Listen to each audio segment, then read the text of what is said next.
everyone, I'm Lisa DeFazio, registered dietitian from Hollywood, California.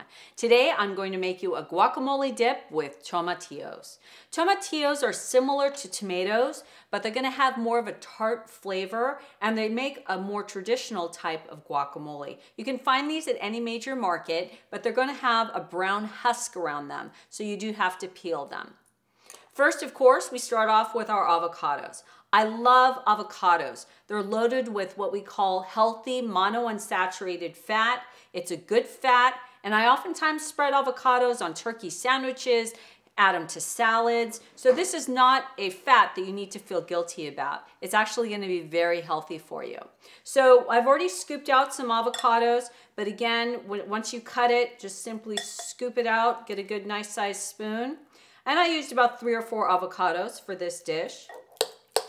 And what's also another tip is to mash it around with a fork, because that's going to really get in there and dice it up. You can keep it chunky or as smooth as you'd like. Some people even put guacamole into a food processor, but I like mine a little chunkier.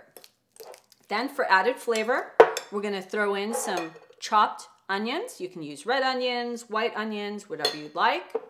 And then I like to use cherry tomatoes because they're going to have a lot more flavor. They're more sweet. Cherry tomatoes or grape tomatoes. And another tip is that if you're completely out of fresh tomatoes, you can throw in a half a jar of salsa. You know, if you have a ready-made salsa that has tomatoes and onions, it's all in there. And you could throw that in and incorporate it in if you don't have the fresh ingredients handy. And oftentimes we don't. So that's going to add a lot of nice flavor too, and make it a lot more quick and easy. Now remember, the avocados are going to tend to get brown, so it's really important to make this fresh. A way to keep the avocados from turning brown is to add some lemon juice, but again, you don't want to make avocado dip the day before. I would make it the day of the party, maybe within an hour or 2 of serving if possible. My mouth is watering. I love guacamole.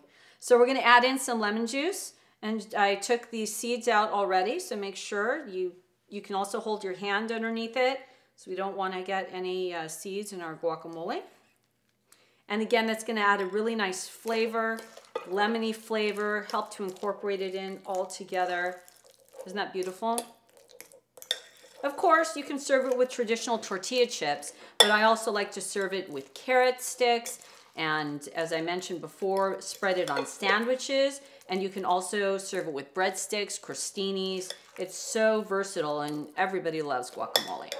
And then of course our tomatillos. So I went ahead and diced some up already. So toss that in, they're really gonna blend in.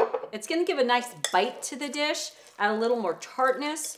And again, give it a more authentic flavor because I think tomatillos are not as commonly used in guacamole. So it's kind of a neat little conversation piece at your party to say, hey, we use some tomatillos, and that can start some conversation. So again, you can serve this in a beautiful bowl, accent it a little bit more with some cherry tomatoes on top, and serve it with your favorite cracker or chip. There you have it, tomatillo guacamole. I'm Lisa DeFazio. Check out my site, lisadefazio.com. I'll see you guys next time.